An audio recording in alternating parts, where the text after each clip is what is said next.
চন্দ্র শনির যে যোগ হয়, যেটাকে তোমরা 20 যোগ বলো, এইটুকুনি জানে। আর যারা কেপি করেছে তারা আরেকটা নাম জানে, নাম হচ্ছে পুনারফু। আজকে তৃতীয় নামটা বলবো, যেটা অনেকেই জানে না। চন্দ্র শনির যোগে উদারস্থ সাড়ে সাথী বলা হয়। এই যোগ যাদের থাকবে, সবসময় একটা জিনিসের খারাপ থাকবে ভালো থাকবে না, হতে পারে না। ভালোটা হচ্ছে জগৎ প্রসিদ্ধ যোগ, ওয়ার্ল্ড ফেমাস যারা যারা হয়েছে আজ অব্দি, তাদের শনি চন্দ্রের যোগ আছে। এবার বলো, তোমরা বলো 20 যোগ। রামচন্দ্রেরও তো 20 যোগ ছিল। পরের কোনো এপিসোডে রামচন্দ্রের কুণ্ডলী নিয়ে আলোচনা করব। সেদিনকে বোঝাবো রামায়ণের পুরো ঘটনাটা রামচন্দ্রের কুণ্ডলিতেই আছে। ভগবানকে কেউ দেখেছে আজ অব্দি? তার মানে কি তার অস্তিত্ব নেই? হাওয়াকে তোমরা দেখতে পাও, শ্বাস নিচ্ছ যে, উপভোগ করতে পারো, উপলব্ধি হয় তার থাকা। মানে যা দেখা যায় না তার মানে সেটা নেই, এই ধারণাটা ভুল। এই যে এখানে আমাদের ভারতবর্ষে বিভিন্ন জ্যোতিষীদের দেখি, কুম্ভ লগ্নের জাতকদের জন্য শনির সাড়ে সাথী এই করবে, শনির দাইয়া এই করবে, মঙ্গলের প্রভাব এই হবে। একই কি হবে? আগে বুঝতে হবে দুটোই কিন্তু কুম্ভ লগ্ন। এই যে জেনারেল প্রেডিকশন করে করে মানুষকে যে একটা বিপদে চালনা করার যে সিস্টেম, কালসর্প দোষ তাহলে 12 রকমের হবে। দেয়ার আর 12 টাইপস অফ কালসর্প।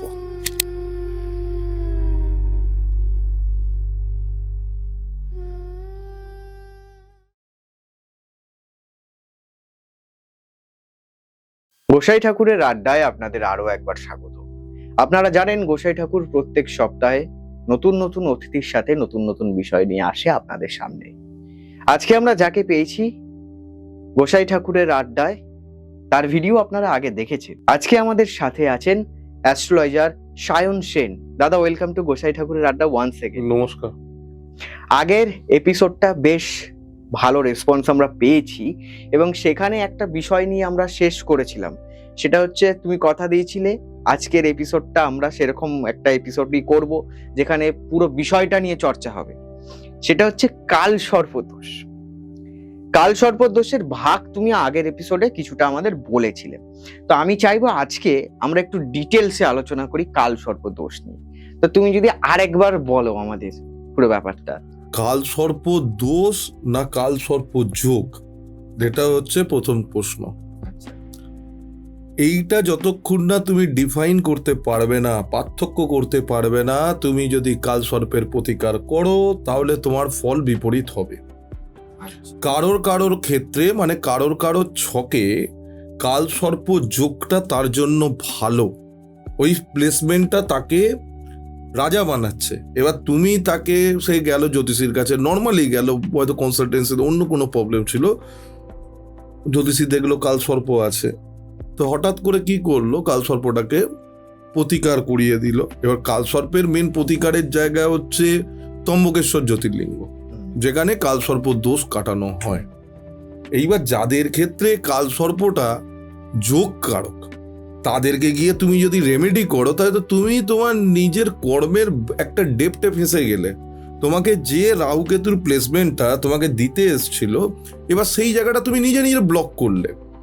কারণ কালসর্প সম্বন্ধে, কালসর্প কোনো ভয়ের জিনিস নয়। যে কোনো যোগেরই একটা ভালো দিক থাকে, একটা খারাপ দিক থাকে। যেমন দেখবে চন্দ্র শনির যে যোগ হয়, যেটাকে তোমরা 20 যোগ বলো, এইটুকুনি জানে। আর যারা কেপি করেছে তারা আরেকটা নাম জানে, নাম হচ্ছে পুনারফু। আজকে তৃতীয় নামটা বলবো, যেটা অনেকেই জানে না। চন্দ্র শনির যোগে উদারস্থ সাড়ে সাথী বলা হয়। উদারস্থ সাড়ে সাথীটা কি একবার বলে দিই? যাদেরই চন্দ্র এবং শনি একসাথে বসে আছে জুতি করে, অথবা একসাথে বসে আছে, মানে দুজন দুজনের উপরে সপ্তম দৃষ্টি দিচ্ছে, অথবা নারী জ্যোতিষে চন্দ্র শনি যেখানে বসছে 2-12 1-5-9-তে কানেক্ট করছে চন্দ্র শনিকে বা শনি চন্দ্রকে, সেক্ষেত্রে 20 যোগ হচ্ছে। উদারস্থ সাড়ে সাথী কেন বলা হয়? শনি সাড়ে সাথী তো একটা টাইম ফ্রেম থাকে। এই জাতক যখন জন্মায় তার উদারস্থ সাড়ে সাথী মানে কি, মায়ের পেটে থাকা অবস্থাতেই তার সাড়ে সাথী শুরু হয়ে গেছে, মানে তাকে পুরো জীবন স্ট্রাগল করতে হবে। এইটা হলো বাজে দিক। ভালো দিক কি?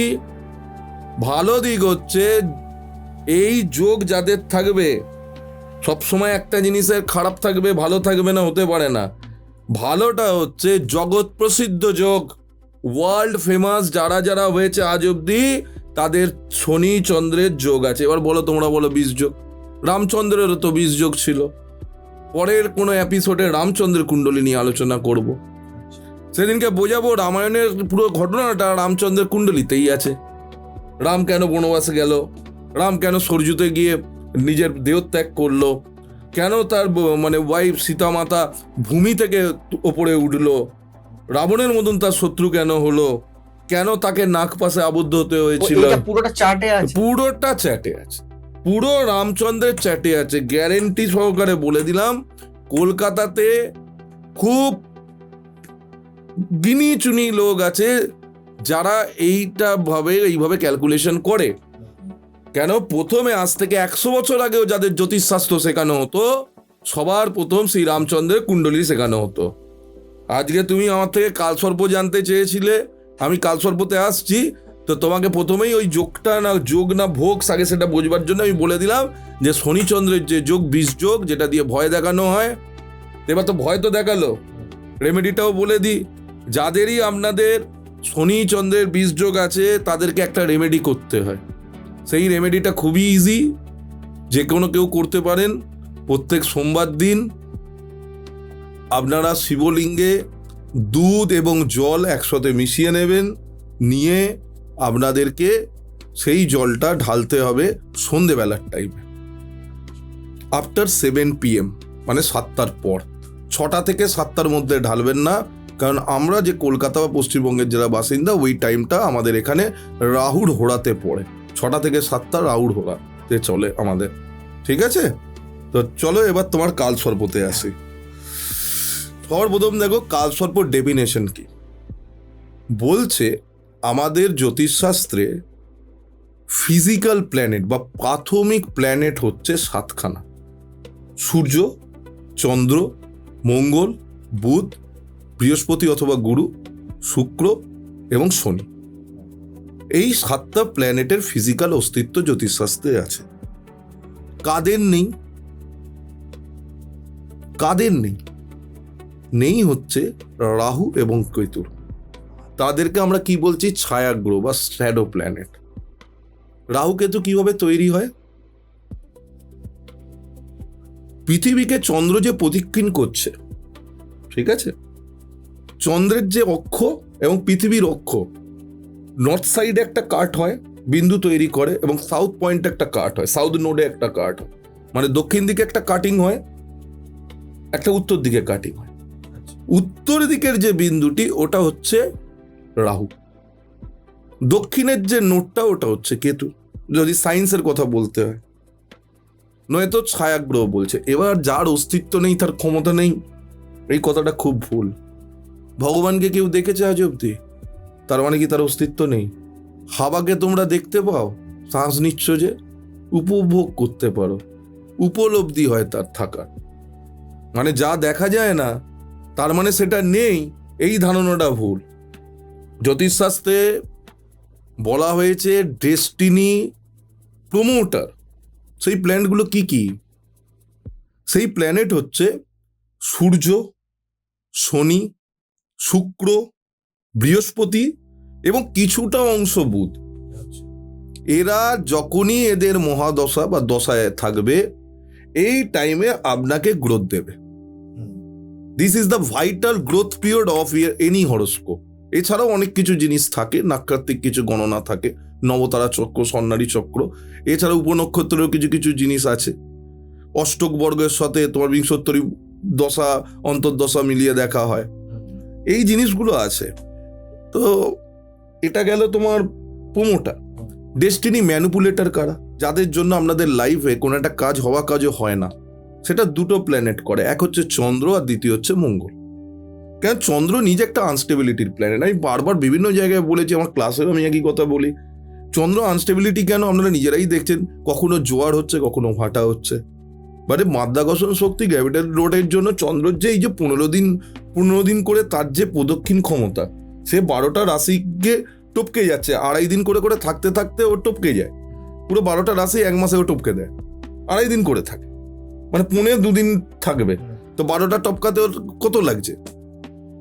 12টা রাশিতে 30 দিন, মানে 1 মাসে তার পুরো নেটাল চার্টটা প্রদক্ষিণ করা হয়ে যায়, এত ফাস্ট। যে কারণে চন্দ্রর নেচারই হচ্ছে ফাস্ট মুভ করে, তার মানে চেঞ্জেস এর নেচার, ট্রাভেলিং এর নেচার, খুব তাড়াতাড়ি ট্রাভেল করছে। আর তার সাথে সাথে আনস্টেবিলিটি, তুমি যদি মুভমেন্টে চলতে থাকো তোমার মধ্যে আনস্টেবিলিটি আসবে, you have to understand the way. এইবার যখনই এই চন্দ্রের যে কথাটা বললাম, এটা ডেস্টিনি ম্যানিপুলেটও করবে সেইভাবে। মঙ্গল কি? Mangal is the planet of optimum energy, আর শক্তির প্ল্যানেট। সে যেখানেই বসবে সেখানেই এ করবে। কোনোদিনও এপিসোডে মাঙ্গলিক নিয়ে আলোচনা করব, মাঙ্গলিক মানেই সপ্তম ভাবে মঙ্গল বসলেই মাঙ্গলিক নয়, আবার এটাও বলে দিচ্ছি। লগ্ন প্রচুর হয়, তার মধ্যে ছোট কিছু জিনিস বলে দিচ্ছি, এটা মাথার মধ্যে কিছু ক্লু দিয়ে যাচ্ছি, পরের এপিসোডে নিশ্চয়ই বলবো। কোনো কারোর কুম্ভ লগ্ন জাতক, তার জন্ম সকালবেলা একজনের হয়েছে, আর একটা কুম্ভ লগ্নের জাতকের জন্ম রাত্রিবেলা হয়েছে। এই যে এখানে আমাদের ভারতবর্ষে বিভিন্ন জ্যোতিষীদের দেখি কুম্ভ লগ্নের জাতকদের জন্য শনির 7.5 এই করবে, শনির দাইয়া এই করবে, মঙ্গলের প্রভাব এই হবে। একই কি হবে? আগে বুঝতে হবে দুটোই কিন্তু কুম্ভ লগ্ন। এই যে জেনারেল প্রেডিকশন করে করে মানুষকে যে একটা বিপদে চালনা করার যে সিস্টেম, সবার প্রথম জানতে হবে কুম্ভ লগ্নের স্বামীকে। কুম্ভ লগ্নের স্বামীকে, কুম্ভ লগ্নের অধিপতি গ্রহ হচ্ছে শনি মহারাজ। শনি কিসের প্রতীক? অন্ধকারের প্রতীক, দেবতা হচ্ছে অন্ধকারের, তামসিক প্ল্যানেট। যে বাচ্চা কুম্ভ লগ্ন নিয়ে সকালের দিকে বা দিনে জন্মালো, তার লগ্ন কি অতটা স্ট্রং হতে পারলো না, কারণ শনি সূর্যের সাথে শত্রুতা করে। যে বাচ্চা কুম্ভ লগ্ন রাত্রিবেলা জন্মালো, মধ্যরাত্রে জন্মালো, তার শনি আরো সেই লগ্নটাকে স্ট্রং করলো। এবার বোঝাতে পারলাম জিনিসটা? জ্যোতিষ শিখতে গেলে বর্গের জ্বর, জফালা, ওকার, তয়, হস্যি, পেটনন্দস্র, এগুলো জানতে হবে পয়েন্ট টু পয়েন্ট। এইবার ফিরে এসো একদম এতে। কালসর্প মানে হচ্ছে এই যে দুটো ছায়াগ্রহ রাহু এবং কেতু, এদের অস্তিত্ব থাকুক না থাকুক, যার যেটা বলার। এটা ছাড়াও অনেক উপগ্রহ আছে শনির, আগের এপিসোডেই বলে দিয়েছি, গুলিক আছে, মাদি আছে, জোম আছে, ধূম্র আছে, অনেক কেউ আছে। তো যাই হোক, এইবার 12টা আমাদের কি আছে? রাশি আছে ভাই, সোজা কথা। কালসর্প দোষ তাহলে 12 রকমের হবে। There are 12 types of কালসর্প। প্রথমে কালসর্প কখন হবে? রাহু যে ঘরে বসছে বা যে ভাবে বসছে, কেতু ঠিক তার 180 ডিগ্রি অপোজিটে বসবে, 180 ডিগ্রি অপোজিট করেই বসবে দুজনকে। এবার এরা দুজন যে ভাবে বসলো, বাদ বাকি এই যে 7টা ফিজিক্যাল প্ল্যানেট আছে, এরা সেই ভাবের মধ্যে বসে গেল, মানে ওদের মাঝখানে বসে গেল, বাইরে কেউ নেই। মানে রাহু এবং কেতুর চক্রব্যূহের মধ্যে বসলো। ওরা যে চক্রব্যূহটা তৈরি করেছে দুজন বসে, ওই 180 ডিগ্রির মধ্যে বসে, বাদ বাকি ঘর খালি পড়ে রইল এদিকে ভাগ। তখন মানুষের কালসর্প যোগ তৈরি হলো। এবার কার ক্ষেত্রে কিরাম কাটবে সেটার জন্য আরো ডিটেল গবেষণা অথবা রিসার্চের দরকার। তো 12 রকমের হয় কালসর্প। তো প্রথম কালসর্পের নাম হচ্ছে অনন্ত কালসর্প দোষ বা যোগ। এবার দোষ হবে না যোগ হবে, তার জন্য জ্যোতিষীর কাছে যেতে হবে, প্রপারলি তার বিচার করতে হবে, মানে এক একজনের জন্য এক এক, এবং তার জন্য পকেটের পয়সা খরচা করতে হবে। সোজা কথা, আমি দেখে নিলাম আমার কুণ্ডলিতে স্যার বলে দিচ্ছে অনন্ত কালসর্প, এবার যোগ না দোষ সেটা স্যারের কাছে আসতে হবে বা যার কাছে হোক যেতে হবে। আচ্ছা, এই তুমি এই কথা যখন বললাম, এখানে তোমাকে একটা কথা জিজ্ঞাসা করি, সেটা হচ্ছে তোমার কাছে যদি গোসাই ঠাকুরের আড্ডার দর্শকরা যেতে চায় বা এটা জানতে চায় যে যোগ না দোষ, তাহলে তার কি প্রসিডিওর আছে? স্ক্রিনে তো নাম্বার যাচ্ছে। প্রসিডিওর কিছুই নয়, আমার ওই নাম্বারে কল করতে পারে। কল করলে সবসময় তোলা পসিবিলিটি হয় না, কারণ নাম্বারটা আমার কাছেই থাকে। হোয়াটসঅ্যাপ করতে পারে, হোয়াটসঅ্যাপে আমার সাবঅর্ডিনেট ওই হোয়াটসঅ্যাপে ওখানে প্রসিডিওর বলে দেওয়া হয়। তবে একটা জিনিস জেনে রেখে দাও, আমি অ্যাডভান্স বুকিং ছাড়া দেখি না কাউকে, আর অ্যাডভান্স বুকিং আমার ফিস পেমেন্ট করেই হয়। ওকে, অ্যাডভান্স বুকিং আমার ফিস পেমেন্ট করেই হয়, এবং আমি দিনে 2 জনের বেশি দেখি না। সে আমাকে 1,00,000 টাকা দিলেও দেখব, এবং সূর্যাস্তের পর আমি কাউকে দেখি না। ঠিক আছে, সে যেই হোক। আমার আজ অব্দি আজকে তোমার প্রোগ্রামে আসার আগে একজনকে দেখে এসেছি, যেহেতু তোমার প্রোগ্রামে এলাম আর একজনকে আমি দেখবো না আজকে। নিয়ম হচ্ছে আমার ওটাই, আমি 2 জন করে দেখি, এবং যাকেই দেখাতে হবে মিনিমাম 1 সপ্তাহের ওয়েটিং ধরে তাকে চলতে হবে, মিনিমাম। কারণ আমার 2 জনের বেশি আমি দেখি না, এবং আমার যারা বিদেশি ক্লায়েন্ট আছে তাদেরকেও আমাকে ব্রহ্ম মুহূর্ত বা ওইটা মেনটেন করেই আমাকে দেখতে হয়। ম্যাক্সিমাম অনলাইন অফলাইন দুদিকেই দেখাতে পারে। অফলাইনে দেখাতে গেলে আমার বাড়িতে আসতে হবে, আমি কোনো চেম্বারে বসি না। ঠিক আছে, কারণ কোনো চেম্বারেই তুমি খুব ভালো জানো বিভিন্ন চেম্বারের টাইমের থাকে, আর আমার টাইমের যেহেতু জ্ঞান থাকে না, কাউকে দেখতে গেলে তো আমাকে সময় দিয়ে দেখতে হবে। আমার তো ওরকম নয় যে 5 মিনিট বা 10 মিনিট বা 15 মিনিটে একটা ছক দেখে ছেড়ে দেবো। আমার সময় লাগবে 2 ঘন্টা, 2.5 ঘন্টা, 1.5 ঘন্টা তো মিনিমাম লাগেই একজনকে দেখতে। তো সেই অনুযায়ী বলতে গেলে মানুষকে ওই টাইমটা আমাকে কনভার্ট করতে আমার বাড়িতে বসতে হয়। এবার আসি এইবার কালসর্পযোগে এসো। প্রথম কালসর্পের নাম হচ্ছে অনন্ত কালসর্পযোগ। সাপের নাম কি? অনন্ত। অনন্ত কার সেবা করে? ভগবান নারায়ণের সেবা করে। এবার অনন্ত কালসর্পযোগ, নারায়ণের মাথায় যে সাপটা রয়েছে তার নাম কি? অনন্ত। অনন্ত বা তাকে অনেকে শেষ নাগও বলে। অনন্তের আরেক নাম হচ্ছে শেষ নাগ। এটাকে বলা হচ্ছে অনন্ত কালসর্প, সাপেদের রাজা। কিভাবে তৈরি হবে এই কালসর্প? যখন কোনো ব্যক্তির প্রথম ঘরে মানে লগ্নে রাহু, সপ্তমে কেতু, কারণ লগ্নে রাহু বসলে সপ্তমে কেতু বসবে, ড্যাম অপোজিটে বসবে, এবং বাদ বাকি প্ল্যানেটগুলো প্রথম ঘর থেকে সপ্তম ঘরের মধ্যেই আছে।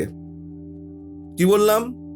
বাদ বাকি যে 7টা প্ল্যানেট প্রথম ঘর থেকে সপ্তম ঘরের মধ্যে আছে, সেই কালসর্পের নাম হচ্ছে অনন্ত কালসর্প। এবার যোগনা দোষ জানতে গেলে একটু পকেটের টাকা খরচা করতে হবে। কেন? এইবার যদি যোগনা দোষ বোঝা যায়, তার যদি রেমেডি হুট করে করে নেওয়া হয়, তখন যদি যোগ থাকে, কারোর হয়তো বিদেশ যাত্রার যোগ আছে, লগ্নে রাহু, ভালো পজিশন বিদেশ যাত্রা। এবার লগ্নটা আমি দেখছি 12 নম্বর রাশিতে ঘিরে রয়েছে, মানে লগ্ন হয়েছে মীন রাশি, মীন রাশি লগ্ন হয়েছে। তাহলে মীন রাশি 12 নম্বর রাশি, 12 নম্বর রাশি বিদেশকে কানেক্ট করে। তাহলে তার রাহুটা, এটা একটা ছোট্ট ক্লু দিয়ে গেলাম, তার রাহুটা কি হয়ে গেল? যোগকারক হয়ে গেল। সে যখনই ওই কালসর্প দোষটা কাটাবে, তার আর বিদেশে গিয়ে আর উন্নতি করা হলো না। যে রাহু দিতে এসেছিল সে খারাপ হয়ে গেল। নর্থ ইন্ডিয়ান অ্যাস্ট্রোলজি ভাব ভিত্তিক হয়, সাউথ ইন্ডিয়ান অ্যাস্ট্রোলজিতে ভাব, নক্ষত্র, উপগ্রহ এবং সর্বাধিক রাশি এবং গোচর। শুধুমাত্র মহাদশা থেকে কিছু বোঝা যায় না, গোচর আছে, বিভিন্ন চক্র আছে, ভৃগু চক্র পদ্ধতি আছে, ভৃগু সরল পদ্ধতি আছে, বিভিন্নভাবে দেখতে হয়। এই যে এখানে কথা হয়। আচ্ছা বলো, তোমাকে একটা কথা বলি, আমার বাচ্চা হবে কিনা, আমি বড় চাকরি পাবো কিনা, এই জিনিসগুলো আসতে থাকে, প্রশ্ন প্রতি জ্যোতিষীর কাছে আসে। আর তোমার চ্যানেলের যত জ্যোতিষ অনুরাগী মানুষজন আছেন তাদের শেখার জন্য বলি, ভাবের কাজ কি? ভাবের কাজ হচ্ছে, আজকে জেনে রেখে দিন, আপনার বিয়ে হবে কিনা। যদি বিয়েটা আপনার প্রথম বিয়ে হয়, ফার্স্ট ম্যারেজ হয়, তাহলে আপনাকে কোথায় দেখতে হবে? সপ্তম ভাবকে দেখতে হবে। সপ্তম ভাব আপনাকে বলবে আপনার বিয়ে হবে কি হবে না। প্রমিস অফ দ্য ইভেন্ট, ভাবের কাজ প্রমিস অফ দ্য ইভেন্ট বলা। তাহলে ইভেন্টটা ভালো হবে না খারাপ হবে সেটাকে বলবে। ভাবের মধ্যে যে রাশিপতি বসে আছে, মানে সপ্তম ভাবে তো যে কোনো নাম্বার এসে বসতে পারে, যে কোনো রাশি বসতে পারে। এবার মনে করুন সপ্তম ভাব হচ্ছে শুক্রের কালপুরুষ কুণ্ডলী অনুযায়ী তুলার রাশির ভাব, কিন্তু ওখানে হয়তো তুমি দেখতে পেলে বৃহস্পতি চলে এলো, 9 নাম্বার চলে এসছে, ডিলে হবে ম্যারেজে। কেন? ভাবের অধিপতি ভাবের সাথে শত্রুতা করে। Are you got my point? এবং আরো কিছু ক্যালকুলেশন আছে যেগুলো দেখতে হয়। কোনো ইভেন্টের প্রমিস ভাব থেকে দেখা হয়, আর ভাবের অধিপতি বা রাশিপতি যে আছে তার অনুযায়ী সেই ভাবের ফলাদেশ হয়, রেজাল্টটা কেমন হবে, ফার্স্ট হবে না লাস্ট হবে। তো এই অনন্ত কালসর্প দোষে হয় এটা কি? দেখো ভাই, অনন্ত কালসর্প দোষে সবার প্রথম যেটা হবে, যে কোনো কাজ সে শুরু করবে জাতক বা জাতিকা, কাজে ডিলে আসবে, এক্সট্রিম স্ট্রাগল দেবে, এক্সট্রিম স্ট্রাগল। এটা অনন্ত কালসর্প দোষের সব থেকে বড় সমস্যা। একটা কাজ শেষ অবধি গিয়ে সবকিছু ডিসাইডেড, আপনার বাড়ি বিক্রি হবে, অ্যাডভান্সও দিয়ে দিয়েছে, রেজিস্ট্রির দিন যাচ্ছেন, 1 ঘন্টা আগে রেজিস্ট্রি করতে যাওয়ার আগে ফোন চলে এলো, না আপনার ডিলটা হচ্ছে না। এইটা হচ্ছে অনন্ত কালসর্প দোষ। একটা অনন্ত কালসর্প যোগে একজন বিদেশ যাচ্ছিল, আর দোষের ক্ষেত্রে তার কাজটা আটকে গেল। তো যার দোষের ক্ষেত্রে কাজটা আটকালো, কারোর কাছে যাবেন না। কালসর্প দোষ কাটাতে গেলে সবসময় বলছি, ঘরে বসেও সব অনেক কিছু করা যায়, শ্মশানে বসেও অনেক কিছু করা যায়। তাহলে ভারতবর্ষ ছেড়ে দিন, পৃথিবীর সব মানুষেরা ত্রম্বকেশ্বর জ্যোতির্লিঙ্গে যেত না। ওখানে গিয়ে পার্টিকুলার কালসর্প যাদের দোষ আছে তাদেরকে কাটাতে হয়, যাদের পিতৃ ঋণ আছে ওই ত্রম্বকেশ্বর জ্যোতির্লিঙ্গেই কাটাতে হয়। মানে কাটানোটা ভালো, মানে আমি কাউকে উপদেশ দিতে পারি না, আমি সাজেশন দিতে পারি। আপনাদের আমার অ্যাডভাইস দেওয়ার ক্ষমতা নেই, সোজা কথা। তো যাই হোক, পড়াশোনাতে এইরকম যদি অবস্থা হয়, একটা বাচ্চা পড়ছে যার অনন্ত কালসর্প দোষের প্রবলেম রয়েছে, পড়াশোনার মধ্যে ল্যাথার্জিকনেস আসবে, চাইবে একরকম হবে না সেটা, তো তার রেমেডি কি আছে? রেমেডি তো বলতে চায় না, রেমেডি বললে ছোট হয়ে যাবে। সরস্বতীর বীজ মন্ত্র পাঠ করুন। যাদের অনন্ত কালসর্প দোষ আছে তারা সরস্বতীর বীজ মন্ত্র পাঠ করুন। বেশি নয়, 10-15 মিনিট, 10 to 15 মিনিট সরস্বতীর বীজ মন্ত্র পাঠ করুন। আর প্রত্যেক দিন সরস্বতী বীজ মন্ত্র 10-15 মিনিট পাঠ করার সাথে সাথে 5 বার করে যদি হনুমান চল্লিশা পাঠ করা যায়, তবে হনুমান চল্লিশা পাঠের একটা নিয়ম আছে, শুরু করতে হবে জয় শ্রীরাম, জয় সীতারাম, জয় রাজারাম, এই 3টে কথা বলে, তবে হনুমানজি শুনবে। আর নইলে জয় হনুমান জ্ঞান গুণ সাগর, হনুমানজি বলবে তুমি জ্ঞান এবং গুণের সাগরের মধ্যেই ভাসো, আমার আসার দরকার নেই। যেখানে হয় রামের নাম সেখানেই আসে হনুমান। এর পরের দিন বোঝাবো হনুমান কেমন করে রামায়ণে কানেক্টেড হলো। এবার নেক্সটে এসো, 2 নম্বর কালসর্প, নাম্বার 2, তার নাম হচ্ছে কুলিক। যাদের দ্বিতীয় ঘরে রাহু, সেকেন্ড ভাবে রাহু আছে এবং অষ্টম ভাবে কেতু আছে, তখন কুলিক কালসর্প দোষ তাদের লাগে। কুলিক কালসর্প দোষ যদি হয়, লাইফে কিন্তু প্রচুর ধার দেনা করিয়ে দেবে, মানুষকে 2 নম্বরই জায়গায় নিয়ে যাবে। এইবার একটু সায়েন্টিফিক ব্যাখ্যা দিই কেন। দ্বিতীয় ঘর কিসের ঘর? এখানকার বৈদিক অ্যাস্ট্রোলজাররা বলবে ধনভাব। না, শুধু ধনভাব নয়, দ্বিতীয় ভাব ফ্যামিলিরও ভাব, ধন সঞ্চয়ের ভাব। ধন কথার অর্থ শুধুমাত্র পয়সা নয়। এবার ধন সঞ্চয় করতে গেলে যদি তুমি অবস্ট্যাকেলের মধ্যে পড়বে, একদম। কেন? এবার এখানে তোমাকে ভগবান চেক করবে। অষ্টম ভাব কানেক্ট হয়েছে, অষ্টম ভাব মানে মৃত্যু ভাব, বা মৃত্যুর মানে কি, মৃত্যুতুল্য কষ্টের ভাব। আনসার্টেন গেন অ্যান্ড লসের ভাব হচ্ছে অষ্টম ভাব। 2তে রাহু, 8-এ কেতু, সেকেন্ডে রাহু। এমনিও দ্বিতীয় ভাব মারক ভাগ বলা হয়, অষ্টম ভাব উপচয়ের ঘর। তাহলে ভাবো, মারক ভাবে রাহু বসেছে আর উপচয় ঘরে কেতু বসেছে, তোমাকে চিন্তা করতে হবে।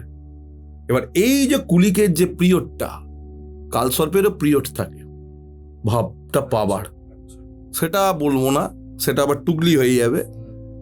ওই টুকলিবাজি রেফারেন্স আমি দিতে চাই না। মানে ডোন্ট কপি পেস্ট, নিজের কাছে ম্যাটার থাকবে বলো, সোজা কথা, কাউকে কপি করো না। এইবার দেখো, এই যে কালসর্পটাতে তোমাকে একটা জিনিস করতে হবে, যখন এই কালসর্পটা চলবে 100% হনেস্টি রাখতে হবে লাইফে। তাহলে তুমি কি হবে, এটা দোষের জায়গায় যোগের ফল দেবে, যোগ কারক গ্রহ হয়ে যাবে। আনসার্টেন গেন দেবে, যেটা গিয়ে জমবে কোথায়, 8th হাউস দেবে uncertain gain, Ketu uncertain gain দেবে, সেই মালটা গিয়ে জমাবে রাহু 2nd হাউসে, ধনভাবে গিয়ে জিনিসটা টাকাটা জমবে। আর তুমি যদি ডিসঅনেস্ট হয়ে যাও, তাহলে কি হবে, তুমি মাল জমানোর জন্য এমন কিছু করবে যার জন্য তোমার লিটিগেশন তৈরি হবে, অষ্টম ভাব লিটিগেশনে আস্তে করে তোমায় নিয়ে গিয়ে জেল যাত্রা করিয়ে দেবে। শোনো, এবার এর তো এটা গেল, এর রেমেডি কি? প্রত্যেক শনিবার দিন সর্ষের তেলের দীপ জ্বালিয়ে হনুমানজির সামনে রেখে হনুমান চল্লিশা পাঠ করা। সবাই বলবে এই শনিবার দিন কেন আসছে কথাটা বারবার? রাহু আর কেতু হচ্ছে কাল। শনিকে লাল কিতাবে বলা হয় সাপ, কাল সর্প, রাহু হচ্ছে ওই সাপের মুখ, আর কেতু হচ্ছে ওই সাপের লেজ। শনির নিজের দণ্ড দেওয়ার ক্ষমতা নেই। শনি রাহু কেতু গুলিক বান্দি ধূম্র এদের দ্বারা দণ্ড প্রদান করে সবাইকে। ঠিক আছে, এগুলো জানতে হবে। আমি দুটো কালসর্পের রেমেডিও বলে দিলাম, ডেফিনেশনও বলে দিলাম। থার্ড কালসর্প, বাসুকি কালসর্প। মারাত্মক কালসর্প বলা হয় এটাতে। কেন? তৃতীয় ভাবে রাহু উচ্চের ফল দেয়, আর নবম ভাবে কেতু উচ্চের ফল দেয়, সবাই জানে এইটুকুনিটা। এবার তৃতীয় ভাবে রাহু বসবে আর নবম ভাবে কেতু বসবে, আর যত 7টা প্ল্যানেট আছে ওই 3 থেকে 9 মধ্যেই বসবে, বাদ বাকি পুরো ফাঁকা থাকবে। মানে 10 থেকে 2 অব্দি ফাঁকা। 10, 11, 12, 13 তো হয় না, আবার একে চলে আসবে 2, মানে 6টা ঘর ফাঁকা হয়ে গেল, পুরো হাফ কুণ্ডলী ফাঁকা হয়ে যাবে। কালসর্প মানেই হাফের মধ্যে সব গ্রহ বসে যাবে, 12টা ঘরের মধ্যে 6টা ঘরে সব গ্রহ বসে যাবে, সব থেকে ইজিয়েস্ট ডেফিনেশন। আর বাদ বাকি 6টা ঘর খালি থাকবে, সেটাকে কালসর্প। এইবার বাসুকি কালসর্প দোষ হলে যারই আছে তার তো যা 12টা বাজবে তো বাজবে, তার সাথে যে লিঙ্কড আছে, তার বউ, তার বাচ্চা, তার বাবা, তার মা, তার ভাই, তার বোন, তারও 12টা বাজিয়ে ছেড়ে দেবে। এবার দেখ, বাসুকি কালসর্প দোষ, সেটা বাসুকি কালসর্প দোষে তো সবকিছু হলো। এত খারাপ বললাম, ভালোটা কি জানো? বাসুকি না কার গলায় বসে আছে? শিবের গলায় বসে আছে, মহাদেবের গলায় বসে আছে। যাকে দেখে বাবা, তাকে আর কে দেখে? মানেটা হচ্ছে, কেউ যদি কালসর্প হোক বা শনির 7.5 হোক, কেউ যদি লাইফে স্ট্রাগল নিতে পারে, কেউ যদি লাইফে হার্ডওয়ার্ক করতে পারে, এই বাসুকি কালসর্প দোষেও প্রচুর ইকোনমিক গেন হয়, তার পয়সার দিক থেকে প্রচুর লাভ হয়। শুধু লোককে খারাপ বলো না, সবাই আমরা কেউ পারফেক্ট নই। এইবার ভাই, বাসুকি কালসর্প দোষের রেমেডি কি? যদি কারোর করার ইচ্ছা থাকে করে দেখতে পারে। যাদেরই এই বাসুকি কালসর্প দোষ হচ্ছে, মানে 3য় থেকে 9, 3য়তে রাহু, 9মে কেতু, বাসুকিতে যদি থাকে, প্রত্যেক দিন একটা মঙ্গলবার থেকে শুরু করতে হবে, বা একটা শনিবার থেকে শুরু করতে হবে, মানে খড়বার থেকে শুরু করতে হবে। এবার দুটো জিনিস করতে হবে তাকে। এক, হনুমান চল্লিশা পড়ো। আমি যেটা মনে করি, যাদের আরো প্রবলেম আছে তারা হনুমান চল্লিশার সাথে সাথে বজরং বাণ পড়ো। যেদিন থেকে শুরু করলে সেই দিন থেকে 40 দিন করতে হবে, প্রত্যেক দিন 5 বার। আমি একটা মঙ্গলবার থেকে শুরু করলাম, ক্যালেন্ডারে দাগ দিয়ে দিলাম, মঙ্গলবার দিন 5 বার হনুমান চল্লিশা। আরো প্রবলেম জোরদার হলে বজরং বাণ 5 বার হলো। যদি পড়তে না পারি, আমি বলি ইউটিউবে চালিয়ে শুনবে, এবং জোরে শুনবে, যাতে আশপাশ অব্দি আওয়াজটা যায়। কারণ বডির অরাতে সাউন্ড ভাইব্রেশনটা কাজ করা উচিত, কারণ সাউন্ডটাও একটা এনার্জি। তোমার শরীরের, আমাদের কি হয়, এনার্জির লস হয়। Energy always changes. অ্যাস্ট্রোলজারের কাছে আসে কেন মানুষ? এনার্জেটিক ভাইবস পাওয়ার জন্য, যেটা তার লাইফকে একটা ভালো গাইড করতে পারে। এটাই অ্যাস্ট্রোলজারের কাজ, এটাই তান্ত্রিকের কাজ। তান্ত্রিকের কাজ এইটা লেখা নয়, পাথর সব কিছু বদলে দিতে পারে। তোমার ভেতরে পাথরের বাবা বসে আছে, তার নাম হচ্ছে, এই যে আমাদের যে চক্রগুলো রয়েছে, ঠিক আছে, মূলাধার, স্বাধিষ্ঠান, 7খানা চক্র, আমাদের এই যে 7টা চক্র রয়েছে, তারপরে আমাদের যে নারী রয়েছে, যেমন ডান দিকটা ভগবান শিবের নারী বা সূর্য নারী, বাঁ পাশটা চন্দ্রকলা নারী বা চন্দ্র নারী বা পার্বতীর দিক, অর্ধনারীশ্বর রূপ, এবং মাঝখানে যে সুষুম্ন কাণ্ডটা রয়েছে যেটা ডাক্তারদের সাইড, এর মধ্যেও অনেক কিছু কাজ হয়। এবার ব্যাপার হচ্ছে চক্র অ্যাস্ট্রোলজি সম্বন্ধে তো সবাইকার তো সেইভাবে তো হয়তো লেখাপড়া নেই বা চর্চা নেই, তো সেইটা আমাদের এই ইস্ট বা নর্থের দিকে অতটা প্রচলিত নয়, বাট যাদের আছে তারা করে। পাথর শুধুমাত্র একাই মানুষের লাইফ ঘুরিয়ে দিতে পারে না, লাইফ কেউ ঘোরাতে পারে না, ওপরে আগে থেকে লেখা থাকে। তারা রামচন্দ্রের থেকে বড় কুণ্ডলী তো কারোর তৈরি হয়নি পৃথিবীতে আজ অব্দি, তাহলে উনি ওনার কুণ্ডলীটা ঘুরিয়ে নিতে পারতেন যে 14 বছর যাব না, বাবার হার্ট অ্যাটাক করে বাবা মারা যাবে না, এই সব ওনার কুণ্ডলীতে লেখা আছে,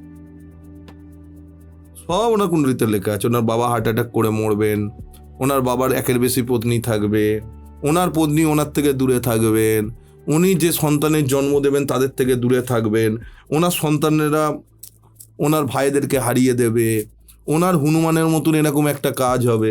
আচ্ছা বলো তো, রামচন্দ্র জীবনে কোনো পাপ করেছে? মর্যাদা পুরুষোত্তম তো পাপ করেছে? কি কি পাপ করেছেন? ওই তীর দিয়ে বালিকে মেরেছেন, একদম ঠিক কথা।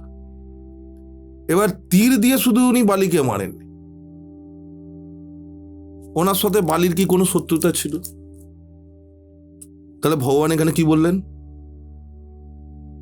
ঠেকায় পড়লে খেলার নাম বাবাজি। উনি মনুষ্য রূপে ছিলেন, উনি কোনোদিনও সুদর্শন চক্র ইউজ করেননি যেটা শ্রীকৃষ্ণ করেছেন। উনি পরম ব্রহ্ম ইউজ, এই কথাটাই মানে 16 কলা পূর্ণ উনি বলেনি, উনি মনুষ্য রূপে ছিলেন।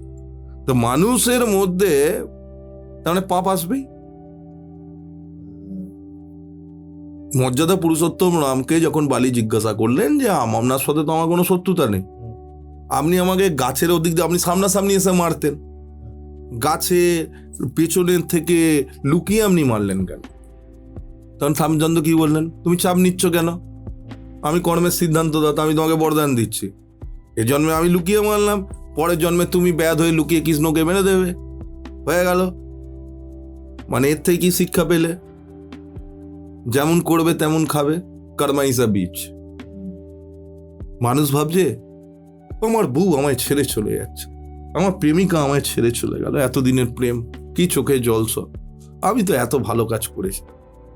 একটু পাস্ট লাইফে পিএলআর করতে হবে না, অ্যাস্ট্রোলজির যে পাস্ট লাইফের যে প্রেডিকশন হয়, পাস্ট অ্যাস্ট্রোলজি, পাস্ট কর্মা, ডেপথস, এগুলো দেখলেই বোঝা যায় আগের জন্মে কে কি করেছে। চাঁদেরই ছকে শনি বক্রী, বৃহস্পতি বক্রী, শুক্র বক্রী, মঙ্গল বক্রী, তারা কি করবে? তারা কি করবে? কিছু না কিছু তো সে করে এসছে। এইবার একটা বড় জিনিস বলি, এইটা অনেকের কাজে লাগে। আমাদের কেন্দ্রের ঘর কোনগুলো জ্যোতিষশাস্ত্রে? প্রথম ঘর, চতুর্থ ঘর, সপ্তম ঘর, দশম ঘর।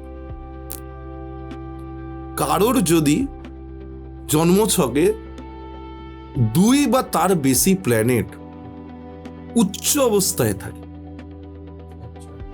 উচ্চ অবস্থা মানে কি? তুঙ্গ অবস্থায় থাকে।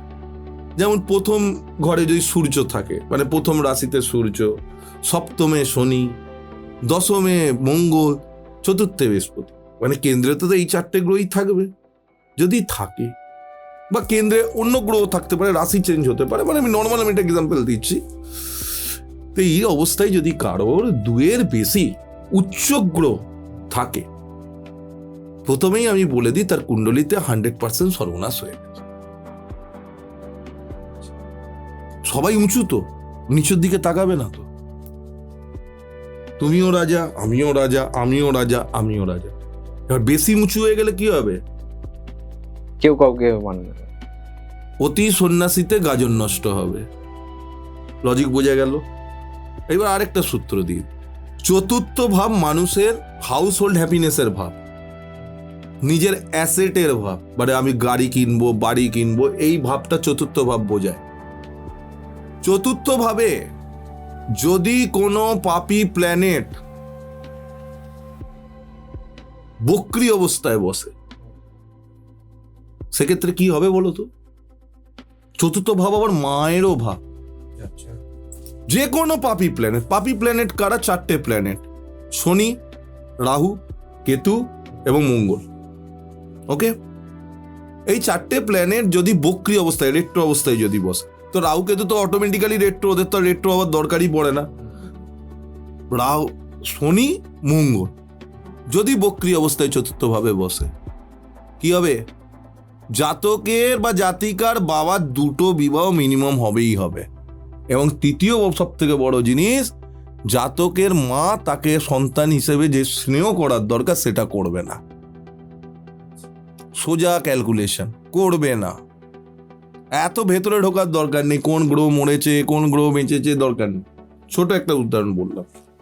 নেক্সট যে তোমার কালসর্প আসছে সেটা হচ্ছে 4র্থ ভাবে রাহু, 10ম ভাবে কেতু। এই কালসর্পের নাম হচ্ছে শঙ্খপাল। এই শঙ্খপাল কালসর্প যোগে মানুষের ফাইন্যান্সিয়াল খুব স্টেবিলিটি কমে যায়, বিভিন্ন রকম রোগ জ্বালা যন্ত্রণা বাঁধা কালা জাদু এইসবে ভুগতে থাকে। এবার কেন ভুগতে থাকে একটু লজিক্যালি ভাবো। 4র্থ ভাবটা তো হাউস হোল্ড হ্যাপিনেসের ভাব। এবার সেইখানে যদি এই সর্পটা তৈরি হয়, সাপের যদি যোগ ওইখানটায় তৈরি হয়, আর রাহু বলছে কি মুখ, তো মুখ মানে কি? রাহুর গ্রাস করবে, তো 4th হাউস থেকে গ্রাস করে নেওয়া মানেই তো তোমার হাউস হোল্ড হ্যাপিনেসের প্রবলেম হয়। ফিক্স লিকুইড অ্যাসেট সব খাবে, রোগ দিয়ে দেবে, নিজের বাড়ির লোকেরাই তোমার শত্রু হবে। কারণ পড়াশড়ি হোরাশাস্ত্রে বলা হচ্ছে 4র্থ ভাব কিন্তু শত্রুরও ভাব, বাড়িতে থাকা শত্রুর ভাব শ্লোকে আছে। এবং ব্ল্যাক ম্যাজিকটা এখান থেকেই বেশি। ব্ল্যাক ম্যাজিকের থেকেও বড় ব্যাপার ব্ল্যাক ম্যাজিক না, হাউস হোল্ড হ্যাপিনেসের দিকে তো প্রবলেম হবে। দেখো, কালসর্প দিয়ে ব্ল্যাক ম্যাজিক হয় না, ব্ল্যাক ম্যাজিকের ব্যবস্থা হয় চন্দ্র দিয়ে। ওকে, এর রেমেডি তুমি দিতে পারো ডাবের যে জল বা নারকোলের যে জল, সেটা কোনো নদীতে ভাসিয়ে দিতে পারো, অথবা বাড়ির যে কুমোট আছে প্রত্যেক শুক্রবার ডাব কিনে আনলে বা নারকোল কিনে আনলে, ফাটিয়ে তার জলটাকে স্টোর করলে, করে কুমোটের মধ্যে দিয়ে ফ্ল্যাশ করে দিলে। কেন করলে? কেন? কুমোট এলো, রাহু জমাদার, রাহুর মুখে দিয়ে দিলাম, ইঁচের জল দিলাম, নারকোলের জল দিলাম। কোন দিন দিলাম? শুক্রবার দিয়ে। কেন শুক্রবার? শুক্র হচ্ছে দৈত্র গুরু। আচ্ছা। আর যে কোনো অসপিসিয়াস কাজে আমরা নারকোল ফাটাই, ওটা গণেশজি। গণেশজির কাজ কি? যে কোনো বিঘ্নকে হরণ করে নেয়া, যে কারণে বিঘ্ন হরণতা বলা। আর উনি বিঘ্ন কর্তাও। গণেশজির পুজো না করলে অন্য কোনো পুজোর ফল পাওয়া যায় না, ওই জন্য উনি বিঘ্ন কর্তাও। এরপর 5 নম্বর কালসর্প দোষের নাম হচ্ছে পদ্মা। পদ্মা কালসর্প দোষে কি হয়? 5ম ভাবে রাহু, 11th ভাবে কেতু থাকে। পদ্মা কালসর্প দোষের মেইন যেটা প্রবলেম হবে, 5ম ভাব সন্তানের ভাব। সন্তান বিপথে চলে যাবে, বাবা মার কথা শুনবে না, এদিক ওদিক উল্টো পাল্টা মুখ মারতে থাকবে ভালোবাসার দিকে, পড়াশোনা হায়ার স্টাডিতে প্রবলেম হয়ে যাবে।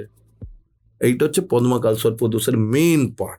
আর পদ্মা কালসর্প দোষে যারাই রয়েছে বেশি কিছু করার দরকার নেই, অরিজিনাল ময়ূরের পালক নিজের সঙ্গে রাখুক, বা নিজের বইতে, বাচ্চা যারা পড়াশোনা করছে নিজের যে পড়ার বই, একটা ময়ূরের পালক কিনে রাখো। এর থেকে ইজি রেমেডি কিছু নেই। এখন অবধি যা রেমেডি বললাম কয়েক লক্ষ টাকার বাজেট হয়ে গেছে। কারণ জ্যোতিষ রেমেডি বললেই তো এখন প্যাকেজ সিস্টেম চলছে। যারা দেখছেন বা যারা এক্সপিরিয়েন্স আছে, আপনারা যাচ্ছেন প্যাকেজ, যেমন ট্যুরের প্যাকেজ হয়, আজকাল জ্যোতিষেরও প্যাকেজ আছে। এবং আমি পডকাস্টেও যেগুলো বলি, যারা আমাকে দেখাতে আসে বা দেখি যাদেরকে, আমার কোনো প্যাকেজ নেই। There is no package. Package বলে কোনো জিনিস হয় না। প্যাকেজটা ট্যুর অবধি ঠিক আছে, জ্যোতিষের মধ্যে প্যাকেজ হয় না। জ্যোতিষীর কাছে আপনি আসছেন কি করতে?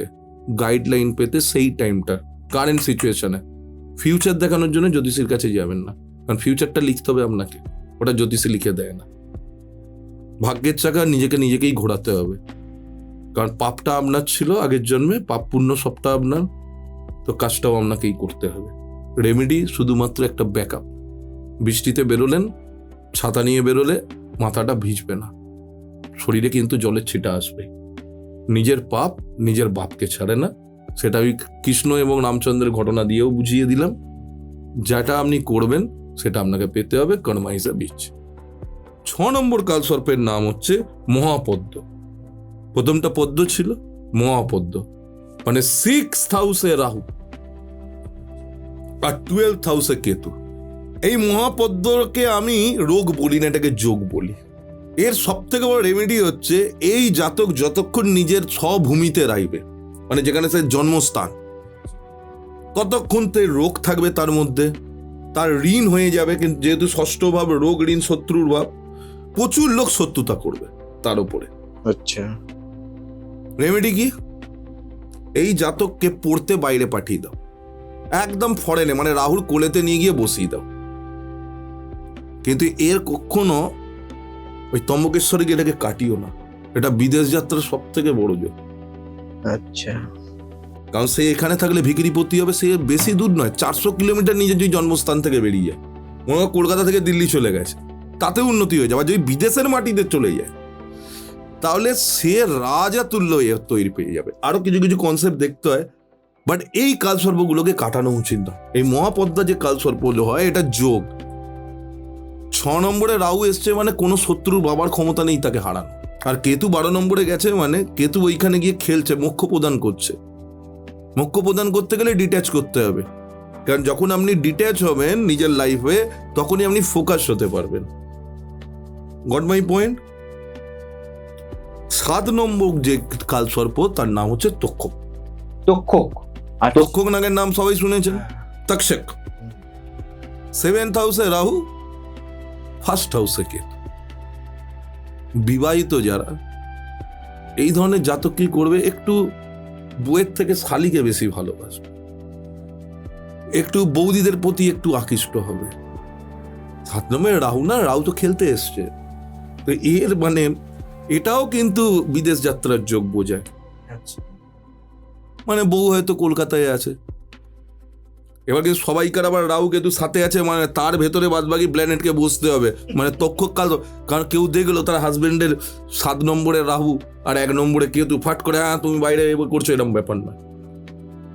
এখানে পরিষ্কার বলা হচ্ছে এই যে বাইরে যে বিভিন্ন মানে বিরিয়ানি একদিন খেলাম, একদিন একটু চাইনিজ খেতে হবে, একদিন কন্টিনেন্টাল খেতে হবে, এই করে করে না বিয়েটাতে খুব ডিলে হয়ে যায়। আর বিয়ে হয়ে যাবার পর না ওই আবার এক ভাত ডাল কতদিন খাবো, মানে প্রবলেমের কারক আমরা নিজেরাই। কারণটা বাইরের লোক নয়, কারণ নিজে ওটা টেস্ট চেঞ্জ করে খেতে হয়। তো ওই টেস্টটা যদি চেঞ্জ না করে লাইফে কিন্তু প্রচুর মান সম্মান হানি হয়ে যায়। কেতু ধ্বজার প্রতীক, কেতু কিন্তু লগ্নে বসে আছে। যতক্ষণ মি আই মাইসেলফ নাও ছাড়তে পারবে, আমি অহম ব্রহ্মাস্মি যতক্ষণ করে যাবে, মানে আমার সুখ চাই, আমার সুখ চাই, আমার সুখ চাই, ওই 5 মিনিটের সুখ লাইফে কত বড় গাড্ডা তৈরি করবে, যে গাড্ডায় পড়বে উঠতে পারবে না। এরকম প্রচুর লোককে আমি দেখেছি। সব থেকে বড় জিনিস হচ্ছে রামায়ণের যে সুন্দরকাণ্ডটা থাকে, তুলসীদাসী রামায়ণের যে সুন্দরকাণ্ডটা থাকে 108 বার পড়। কোন দিন? মঙ্গলবার দিন। তুলসীদাসের যে রামচরিত মানস আছে বা রামায়ণ আছে, গীতা প্রেসে পাওয়া যায় বাংলায়, আমার বাড়িতেও আছে মোটা। সুন্দরকাণ্ডটা খুলে 108 বার করে পড়ুন। এর পরের যেটা আসবে তার নাম হচ্ছে কার্কটাক, মানে হলো অষ্টম ঘরে কে গেল? রাহু গেল। দ্বিতীয় ঘরে কেতু এলো। কুলিকের উল্টো হচ্ছে কার্কটাক, মানে দুটোই কে, মনে মাথায় যদি রাখতে হয় দুটোই কে। কুলিকের উল্টো, এইবার কেতু গেল দ্বিতীয়তে, রাহু এলো অষ্টমে। আচ্ছা, মানে উল্টো উল্টো হলো। এতক্ষণ রাহু সেভিং দিচ্ছিল, এখানে রাহু 7টা খেলাবে আর 7টাতেই সব ঢুকিয়ে দেবে। কেতু ওখানে বসে শেখাবে তোমাকে লাইফে, তোমাকে ফ্যামিলির থেকে ডিট্যাচ করিয়ে দেবে।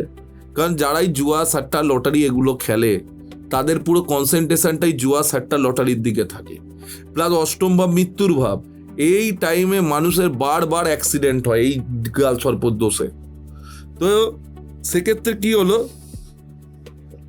এক ব্যক্তির কেরিয়ার প্রোগ্রেসে তো নষ্ট করে দেবে এই কালসর্প দোষ যদি আসে।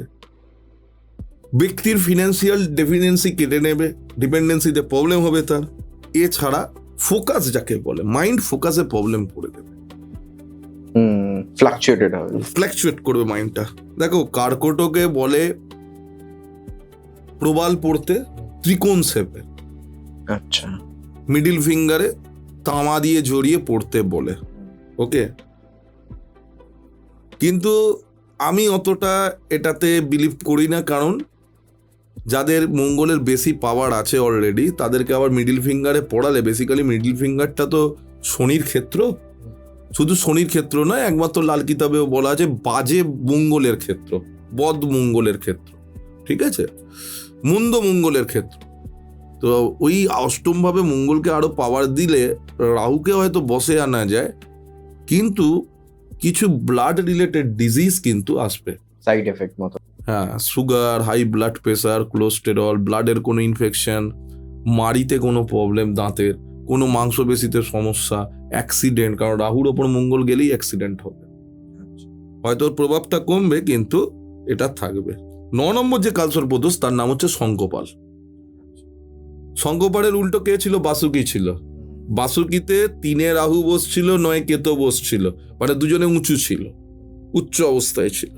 এবারে উল্টো হবে, 3 কেতু যাবে, 9তে রাহু আসবে। এইটা হচ্ছে রাহু কেতুর নিচের পজিশন, নিম্নপদস্থ হয়ে গেল। এবার নিচের, এটা মাথায় রাখবে, উচ্চের গ্রহ যেমন কিছু করতে পারে না, নিচের গ্রহ হয়তো ফার্স্ট লাইফে স্ট্রাগল করাবে। কিন্তু তোমার মা যদি, মানে পা যদি মাটিতে থাকে, তাহলে তোমাকে প্রচুর, যা তোমার ড্রিম, এই শঙ্খচূড় কালসর্প দোষে মানুষ পেয়ে যায়। What ever he desire he will get it, but after a certain time. এর রেমেডি কি? প্রত্যেক দিন ঘুম থেকে ওঠো, চান টান করো, হনুমান চল্লিশা পাঠ করো, পাঠের আগে যে সিস্টেম বলে দিলাম, জয় শ্রীরাম, জয় সীতারাম, জয় জয় রাজারাম বলে পাঠ করতে থাকো, তোমার হয়ে যাবে প্রতিদিন। এর থেকে ইজি রেমেডি হয় না। এরপরে ঘাতক হচ্ছে 10-এ বসবে রাহু, 4-এ বসবে কেতু। এবার 10-এ রাহু মানে বলে জিসকা রাহু 10 মে দুনিয়া উসকা বস মে। এবার তুমি ঘাতক কালসর্পটা যোগ না রোগ, এবার বলো তো। এটা হচ্ছে যোগ। কর্মের জায়গায় রাহু বসেছে, তার মানে কি? রাজা বানাবে, কারণ তুমি পলিটিক্সের মহান আত্মা তৈরি হবে।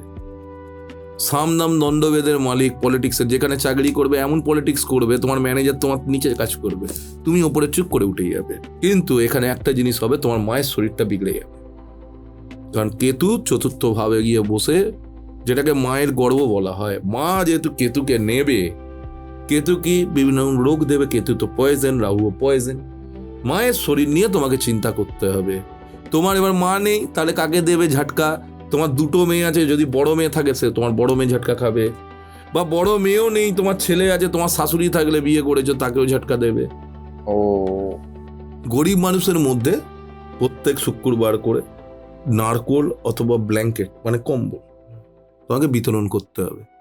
অন্তত 7টা, 9টা, 11টা, যেরকম নিজের সামর্থ্য, বা খাওয়াতেও পারো, মিনিমাম 7টা। 11 নম্বর কালসর্প দোষ হচ্ছে, তার নাম হচ্ছে বিষধর, সব থেকে মারাত্মক কালসর্প দোষ। মারাত্মক কালসর্প দোষ। এখানে কি হয়? এইখানে রাহু থাকবে 11 নম্বরে, কেতু থাকবে 5 নম্বরে, মানে 11 নম্বর ভাবে রাহু, কেতু 5 নম্বরে।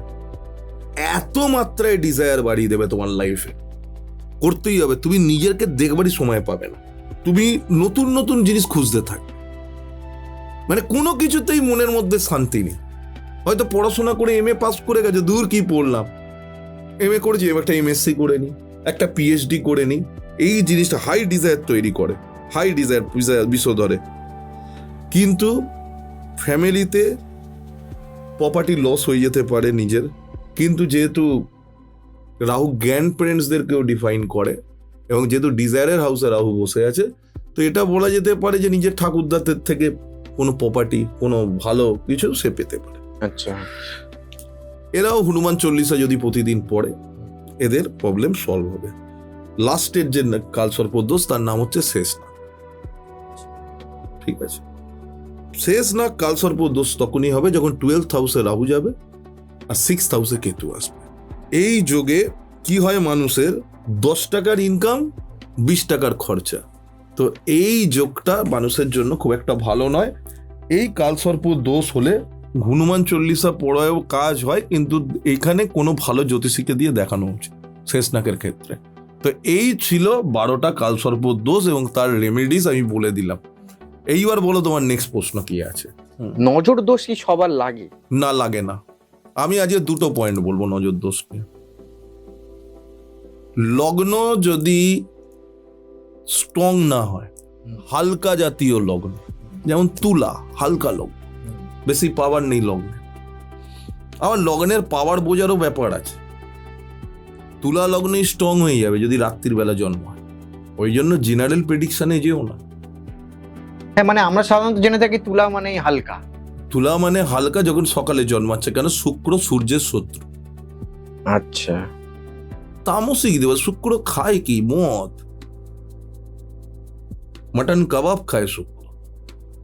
ঠিক আছে, বলছি এটা ইয়ার্কি মেরে ভাবছো হয়তো, কিন্তু নবগ্রহের যদি ভোজনের তুমি ব্যাখ্যা শোনো, যেমন রাহু খায় বিরিয়ানি, ছাগলের তৈরি করা পোলাও, ছাগ মাংসে তৈরি করা পোলাও হচ্ছে রাহুর খাবার। কেতুর যেহেতু মুন্ডু নেই, ওই ছাগলের বিরিয়ানি তো দিতেই হবে। তার উপর আবার যে ছাগলটা বলি দিয়েছো, সেই ছাগলের যে রক্ত, মাথার যে রক্তটা, ওইতে দিতে হবে খাবারে। এই কারণে অরিজিনাল নবগ্রহ বাড়িতে যদি পুজো করতে হয় না, মোটামুটি লাখখানেক টাকা খরচা আছে তার বস্তু জোগাড় করতে। এবার আমরা সাধারণ মধ্যবিত্ত ঘরের মানুষ, আমরা করতে পারি না, আমরা পড়ে যাই জোচ্চোর চিটিংবাজাদের হাতে। কেউ বলে 15,000 টাকায় করে দেবো, কেউ বলে 20,000 টাকায় করে দেবো, কেউ বলে 30,000 টাকায় করে দেবো। নবগ্রহ পুজো যদি করতেই হয়, যারাই আমরা মধ্যবিত্ত তাদের একটা জিনিস মনে রাখতে হবে, পুরীতে যে জগন্নাথ ধাম আছে, তার যে মহাপ্রসাদ আছে, তুমি 9টা গ্রহের নামে 9টা ওই চাল দিয়ে দিলে নবগ্রহ শান্তি পেয়ে যাবে, তোমার থেকে কোনো খাবারের ডিমান্ড করবে না। ও, এটা দারুণ একটা কথা বললে তুমি। এটা দারুণ কথা। ওই তো বললাম, জানতে হবে, জানলে তুমি পড়তে পারবে। এবার কি আমি যেমন নবগ্রহ পুজো যদি করে দিই কারোর, তো সেক্ষেত্রে আমি বলি আপনি পুরীতে গিয়ে পুজো দিয়ে আসুন এবং আসার সময় আপনাকে এইটা অ্যারেঞ্জ করে আনতে হবে, মহাপ্রসাদটা নিয়ে আসতে হবে, আর নয়তো আপনাকে খরচা করতে হবে। এইবার পার্টিকুলারলি তোমাকে সেই নবগ্রহের 9টা গ্রহের পুজো করতে গেলে মিনিমাম 6-7 ঘন্টা লাগে। এবং আমি আমার দর্শক বন্ধুদেরকে এটা বলি, যারাই কোনো কাজ আমাকে দিয়ে করাচ্ছেন বা যারা মনে করুন করি আমি, যাদের মেন তার উপস্থিতিটা দরকার। আপনি যদি এটা ভাবেন আপনি পয়সা দিচ্ছেন, কাজটা আপনার বিহাফে আমি করে দেবো, এটা খুব ভুল কথা। কাজটা আপনার, আপনি যাকে দিয়েই করাচ্ছেন। কেউ আপনার হয়ে যজ্ঞে আহুতি দিতে পারে না, একমাত্র আপনি যদি দূরে থাকেন অথবা আপনি যদি অসুস্থ থাকেন। সবসময় এটা কামনা করবেন যখনই কোনো জায়গায় যাচ্ছেন, যার কাছেই কাজ করাচ্ছেন, নিজে যাতে যোগ্য হলে যজ্ঞে আহুতিটা দিতে পারেন, বা যে রিচুয়ালগুলো আমাদের করছেন তার মধ্যে যেন করতে পারেন। এইবার চলে আসি লগ্নে। যাদের লগ্ন হালকা এবং লগ্নের ওপর রাহুর দৃষ্টি আছে, রাহু হচ্ছে ব্ল্যাক ম্যাজিকের লোক, তার কি হবে? তার উপর কালা জাদুর প্রভাব বেশি হবে। দ্বিতীয় সূত্র কি? দ্বিতীয় সূত্র বলছে, চন্দ্র যদি কারো ডেবিলেটেড থাকে, নিচ থাকে অথবা পীড়িত থাকে, চন্দ্র তো কখনো বক্রি হবে না, কারণ সূর্য চন্দ্র রাহু কেতু বক্রি হয় না, ওদের মোশনটা সবসময় ডাইরেক্ট ধরা হয়। তো চন্দ্র যদি কারো দুর্বল হয়ে যায়, পীড়িত হয়ে যায়, তো তাকে চন্দ্র মনের কারক। কালা জাদুটা কোথায় কাজ করে? এবার দেখো, কালা জাদুতে তো দেখো এখনকার দিনে তো অনেক কেউ রয়েছে, লুসিফার রয়েছে, বারাক রয়েছে, তারপর বিভিন্ন রকমের কর্ণ পিশাচিনী, কেউ আবার ডাকিনি করছে, কেউ আবার ভূত ডামর ফামর সব বাজাচ্ছে। তো দেখো, সব থেকে বড় জিনিস হচ্ছে যে যেটা করছে করতে পারে। একটা জিনিস ভাববে, আমরা না নিজেদের শাস্ত্রটাকে ভুলে গেছি। আমাদের বিদ্যাটা হোয়াইট ম্যাজিক, যার অধিষ্ঠাত্রী দেব হচ্ছে মহাদেব। ওই বারাক আসুক আর যেই আসুক, লুসিফার আসুক, এদের কিন্তু পার্টিকুলার অফারিং লাগে, এরা শর্ত সাপেক্ষে কাজ করে, কারণ এদের তো নিজের কিছু নেই। দে আর দ্য পাওয়ার, এন্ট্রি একদম কাজ হয়, আমি বলছি তাও কাজ হয়, এবং খুব তাড়াতাড়ি হয়, ভেরি ফাস্ট। মনে করো আমি কাউকে যদি কোর্ট কেসে জিততে হবে, তুমি যদি ডেমোনোলজি প্রয়োগ করো, মানে যারা ডেমোনোলজি প্র্যাকটিস করে, আমি করি না, তাই বিষয়টা আমার জানা আছে, আমি করতে চাইও না কোনোদিনও। কেন? আমি হয়তো তাকে ডেমোনোলজি করে কোর্ট কেসটা জিতিয়ে দেবো, কিন্তু একটা টাইমের পর কিন্তু তার খারাপ হবে। কেন? তুমি কি করলে, তোমার যে কর্মের তোমার পানিশমেন্টটা পাওয়ার ছিল, তুই পানিশমেন্টটাকে উল্টো ঘুরিয়ে দিলে, তাতে তোমার জন্য আরেকজন অপোজিট প্রান্তের ক্ষতি হলো। আর এদের অফারিংস লাগে এবং খরচা সাপেক্ষ ব্যাপার, সেগুলো এদের অফারিং গুলো খুবই খরচা সাপেক্ষ হয়, ঠিক আছে? তো যে কারণে মানুষের উচিত ধৈর্য রাখা। তাহলে বামাখ্যাপা বা রামকৃষ্ণ পরমহংসদেব ডেমনেরই পুজো করতেন, কালীর পুজো করার দরকার ছিল না, শিবের পুজো করার দরকার ছিল না। মা বাবার কাছে যেতে গেলে মা বাবা পরীক্ষা নেবে, কর্ম যেমন করে এসছেন সেই অনুযায়ী কাজের গুরুত্ব হবে। তার মানে এই নয় যে কাজ হবে না। একটা কথাই আছে, তাড়াহুড়োর কাজ সবসময় বাজে হয়। যে জিনিস খুব তাড়াতাড়ি পাওয়া যায় সেই জিনিসের পেছনে অনেক বড় গর্ত থাকে, যেটা ভবিষ্যতে আরো বড় গর্ত তৈরি করে, যেখানে মানুষ আস্তে আস্তে ডুবতে থাকে। আচ্ছা, তুমি একটা কথা বললে যে কোর্ট কেসের ব্যাপারে। কোর্ট কেস বলতেই এখন মা বগলাকে কোর্ট কেসের দেবী বানিয়ে দেওয়া হয়েছে। হ্যাঁ, ওই তো বললাম তো, মা বগলা কোর্ট কেস দেখবেন, তারপরে বগলার মন্ত্র বলছে, এর আগের এপিসোডেও বলেছে, মা বগলা কোর্ট কেসের দেবী নয়। মা বগলাকে আগে ভালো করে বুঝতে হবে, বগলার প্রয়োগ বুঝতে হবে। বগলাকে বুঝতে গেলে সবার প্রথম তোমাকে যেটা করতে হবে, আমরা যারা বগলা মন্ত্রে দীক্ষিত বা যারা আমরা দীক্ষিত নই, মা বগলা কিন্তু সবাই পুজো করতে পারে, কোনো বাদ বিচার নেই। যারা বলছে তারা খুব খারাপ কথা বলছে। পুজোরও দুটো পদ্ধতি আছে। যারা বলছে যে বগলা পুজো করা যাবে না বাড়িতে, ভুল কথা বলছে। তাদের কারণ কথাটা আমি বলে দিচ্ছি। উনি যেটা বলতে চাইছেন, তান্ত্রিক মতে বাড়িতে পুজো করা যাবে না। ওনারা তো অর্ধেকটা বলেন, অশ্বতমা হতটা বলেন, ইতিগজটা ওনার কাছে গিয়ে শুনতে হয়। আবার ওনাদেরই আমি দেখি, যখন ভক্তদের বাড়িতে যাচ্ছি তখন দেখা যাচ্ছে ওনাদের বগলা উনি দিয়েছেন ছবি লাগিয়ে পুজো করতে। তাহলে একটা কথার ডিসক্রিপেন্সি হয়ে গেল। এই যে আমি রেমেডি বলি, অর্ধেক লোক রেমেডি বলতে চায়, জানি না কি তার এসে যায়, কারণ রেমেডি বলতে তো পয়সা লাগে না, আমার তো কিছু যাচ্ছে না, দিলে তো আমি জানি বাড়ে। বগলার যদি পুজো করতে হয় বা যে কোনো মহাবিদ্যারই, শুধু বগলা কেন, তুমি কালীর তান্ত্রিক মতে বাড়িতে পুজো করতে পারবে? পারবে না। কখন পারবে? সবার প্রথম তোমাকে ভালো গুরু খুঁজতে হবে, যেটা পাওয়া আজকালকার দিনে সত্যি খুব একটা বড় ব্যাপার, ভালো কোশ্চেনের ব্যাপার গুরু পাওয়া। ফেকদারি গুরুরা বসে আছে। গুরু তোমাকে কানে মন্ত্র দেবে, এবার মন্ত্রটা কটা অক্ষরে সেটাও গুরু নিজে ডিসাইড করবে। এক অক্ষরী আছে, চতুরক্ষরী আছে, 9 অক্ষরী আছে, 36 অক্ষরী আছে।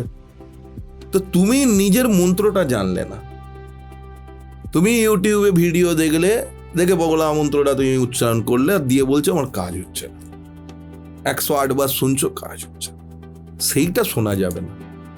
বগলার যদি পুজো করতে হয় বাড়িতে, you have to at first understood যে আমাকে ভক্তিভাবে মা রূপে ওনাকে ডাকতে হবে, অন্য কোনো পথ নেই। যদি একান্তই কিছু পড়ার ইচ্ছা হয়, ইউটিউবে আমি বগলা অষ্টোত্তর শতনামটা চালিয়ে দেবো, ওটা কিছুদিন চালিয়ে নিজের মুখস্থ হয়ে যাবে। ওটাই ব্রহ্মস্ত রূপিণী দেবী। কারণ এই বগলা অষ্টোত্তর শতনামে কি আছে? ওম ব্রহ্মাস্ত রূপিণী দেবী মাতাসি বগলামুখী, চিৎ শক্তি জ্ঞান রূপা আছে, এইভাবে পুরো আছে। এবং সেটা পড়তে হবে রুদ্রাজমলেরটা। আচ্ছা, এটা তো পড়তে দেখো, আমি 4 লাইন তো নিজেই বলে দিলাম, আমি প্রত্যেক দিন পড়ি। কেউ এই বগলার শত্রু যদি প্রত্যেক দিন সকালে ঘুম থেকে উঠে, পুজো করার দরকার নেই, সকালবেলা ঘুম থেকে উঠে শুনবেন অষ্টোত্তর শতনাম, 4 মিনিট লাগে শুনতে, রাত্রিরে ঘুমোতে যাওয়ার সময় শুনবেন। কারণ হনুমানজির কাছে যেতে গেলে ব্রহ্মচর্য পালন করতে হয়। অষ্টসিদ্ধি নবনিধির দাতাকে অত তাড়াতাড়ি পাওয়া যায় না। আর ওটা হচ্ছে বাবার কাছে গেলে বাবা কি বলে বাবা একটাই কথা বলে, পেছনে আস্তে করে একটা কিক মেরে, যা আগে মায়ের কাছে যা, মা আগে শিখিয়ে দিক, তারপরে আমার কাছে এসো। কারণ বাবা নীরব, সদাশিব সবসময় মুখে চুপ, আঙুল। আচ্ছা, আর একটা খুব ইন্টারেস্টিং জিনিস আমি জানতে পেরেছি, সেটা হচ্ছে এই যে ইসরায়েল ইরানের যে যুদ্ধ, এটা তুমি আজ থেকে প্রায় 8 মাস আগে প্রেডিক্ট করেছো। ভিডিওটা পাবলিশড হয়েছে, সেটা আপনারা স্ক্রিনে দেখতে পাচ্ছেন, এটা কোনো বানানো গল্প নয়।